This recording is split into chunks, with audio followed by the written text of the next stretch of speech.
Hi, it's Nicole here today to show you how to make a string garden, also known as Kokedama. I like to call them moss balls. You will see why in a moment.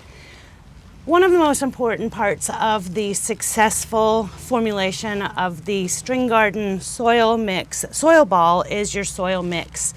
I have pre-mixed some soil blends for convenience, but the components of your soil blend are equal parts bonsai mix and peat moss with a generous application of a mineralized clay product. We like to use Accelerite.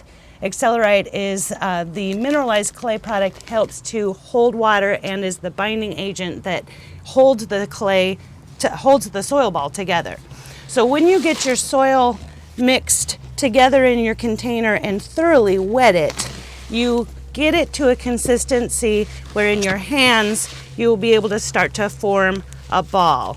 Most balls end up about the size of an orange. And if you have excess moisture, go ahead and work with a wet mix. And if you have excess moisture, you can wring out some of the excess moisture. But the goal of forming the ball is that you end up with a ball that's solid enough to be able to toss in the air a couple of times and continue to hold its integrity. Once you've mixed your soil ball, you can go ahead and set that aside. And then you're going to take the plant. I like to use for a beginner plant the variegated vinca. It's got a tough consistency, tolerates shade and drought, which is often the conditions that your string garden experiences. With your plant selection, you want to take it out of the container and take most of the soil off of the roots. This is easily done by shaking the soil ball until much of the soil falls away from the root system. Once you have taken all of the soil off of the roots, you want to wrap the bare root plant in moist sphagnum moss. So this is a simple dried moss product that's purchased at the garden centers, and I lay it out in my hands to make a nice layer that covers my hands. I call this the moss mitt. Then of course you'll lay your bare root plant in there and wrap it up. I have a finished example here. As you're wrapping the roots with your moist sphagnum moss, that's when you want to start trying to get a ball shape to the roots itself. And now once you've set your little root mass aside, you go back to your soil ball and break the soil ball in half. Now it seems like that would be a difficult thing to do, but it's actually quite easy. Because of the special consistency of the soil, the ball cracks right in half. The root ball mass then is going to be placed into the middle of your soil ball, and you'll begin to coax the soil back around the root mass, making sure that the moss is all tucked in the inside of the soil as well. This is when you get your soil basin back out and add some more soil on the outside to help fill in the seams around the ball. Once you've blended the soil mix together and you have your soil seams so that it looks more like a solid ball again, that's when you would lay it down in freshly harvested sheet moss. Now when I go out and harvest sheet moss, I get it out of my shrub beds. Usually grows under my azaleas and rhododendrons, and my favorite tool for harvesting the sheet moss is the hori knife.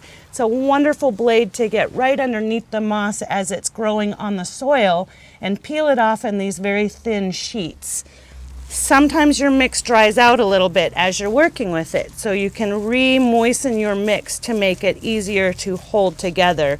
Don't be afraid to press firmly to get your soil ball to hold together in this process. Once it's together, it tends to hold with the proper amount of moisture. Now the live sheet moss, and the bigger the pieces that you can harvest, the easier it is to cover the soil ball when you've gotten to this step. So I'm going to go in for the biggest piece that I've found and turn it upside down and set my root ball right in the middle and start to wrap the moss around it. Now the moss again will stick to your soil ball to a certain degree because of that sticky clay. And then you will be filling in the patches with more fresh moss until you've covered all of that soil ball. This is where the string comes in. We usually use about 3 yards of string to wrap around the outside of the ball. Don't panic if it starts to fall apart. You can see that you'll just push more moss onto the ball, and eventually it'll hold itself together. And as the moss grows, because this is living moss and it's meant to continue to live, as the moss grows, the seams will grow together and you won't see so much of the lines between layers of moss. So here's my 3 yards of twine, and now I'm going to wrap the ball just like you would wrap a ball of yarn or twine, just around and around. This is not a fancy technique.